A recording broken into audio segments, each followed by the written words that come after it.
আসসালামু আলাইকুম রহমতুল্লাহি ওয়া বারাকাতুহু। একদিন নবী করিম সাল্লাল্লাহু আলাইহি সাল্লাম নামাজ শেষে মিম্বারের উপরে বসেছিলেন। তো একজন সাহাবী তাকে উদ্দেশ্য করে বলেন, ইয়া রাসূলুল্লাহ, আমি আজ দীর্ঘদিন যাবত একটি স্বপ্ন দেখতেছি। এই স্বপ্ন আমাকে চিন্তিত করতেছে। আমি এই স্বপ্নের ব্যাখ্যা জানার জন্য ব্যাকুল হয়ে আছি।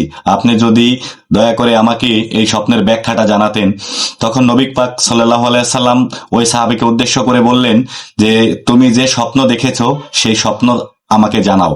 তখন তিনি বললেন যে, ইয়া রাসূলুল্লাহ, আমি যখন ঘুমেছিলাম তখন আমি দেখলাম আমার স্বপ্নের মাধ্যমে যে আমি একটি মরুভূমি দিয়ে হাঁটতেছিলাম। এমনটা সময় একটা বাঘ আমাকে খাওয়ার জন্য তাড়া করতেছিল। আমি আমার জীবন বাঁচানোর জন্য সেই বাঘ থেকে দৌড়ে সামনের দিকে দৌড়াতে লাগলাম, এবং যখন দৌড়াতে দৌড়াতে আমি অনেক বেশি ক্লান্ত হয়ে গেলাম, তবুও কোনো লোকালয়, কোনো গাছ, কোনো বাড়ি কিংবা কোনো মানুষের কোনো হদিশ আমি পেলাম না। পরবর্তীতে একটা সময় যখন আমি একেবারে নিরাশ হয়ে যাচ্ছিলাম এবং বেশি কাতর হয়ে পড়েছিলাম, বেশি দুর্বল হয়ে পড়েছিলাম, ঠিক তখনই দেখতে পারলাম যে আমার চোখের সামনেই একটি গাছ আছে। আমি দৌড়ে বাঘটা থেকে বাঁচার জন্য সেই গাছের উপরে উঠলাম, এবং একটা পর্যায়ে সেই গাছে মাত্র দুইটি ডাল পেলাম। দুইটি ডাল দুই পাশে ছিল, আমি একটি ডাল ঝুলে রইলাম, এবং কিছু সময় পরে আমি একটি ডাল ধরে ঝুলে থাকার পরে নিচের দিকে তাকালাম। তখন নিচে তাকিয়ে আমি যেটা দেখেছি তাতে আমি হতভম্ব হয়ে যাই। আমি নিচে দেখলাম যে আমাকে যে বাঘটা তাড়া করেছিল সেই বাঘটা এখন আর সেখানে নেই। সেখানে একটি বিশাল অজগর তার মুখ খুলে হা করে বসে আছে। এখন আমি যখন নিচ থেকে আবার উপরের দিকে তাকালাম, তখন দেখলাম আমি একটা গাছে যে দুইটা ডালের কথা বলেছি সেই দুইটা ডালের দুইটা ইঁদুর তার গোড়া থেকে কাটতেছিল, একটা কালো ইঁদুর, একটা সাদা ইঁদুর। এমন সময় আমার ঘুম ভেঙে গেছে।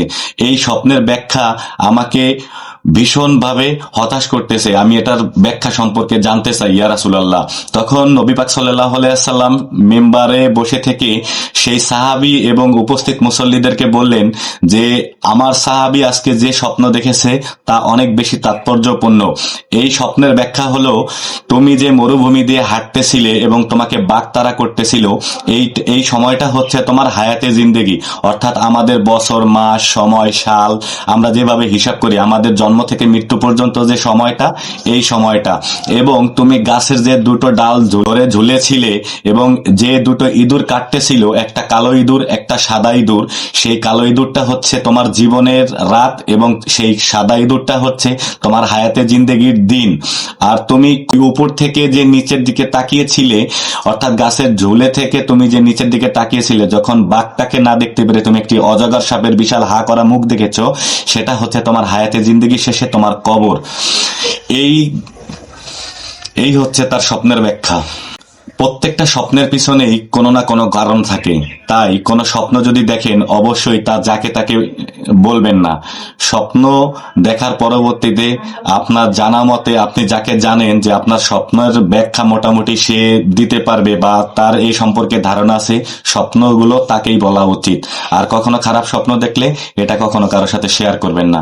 আল্লাহ আমাদেরকে সবাইকে দিনের পথে চলার তৌফিক দান করুক। সবাই ভালো থাকবেন। আসসালামু আলাইকুম।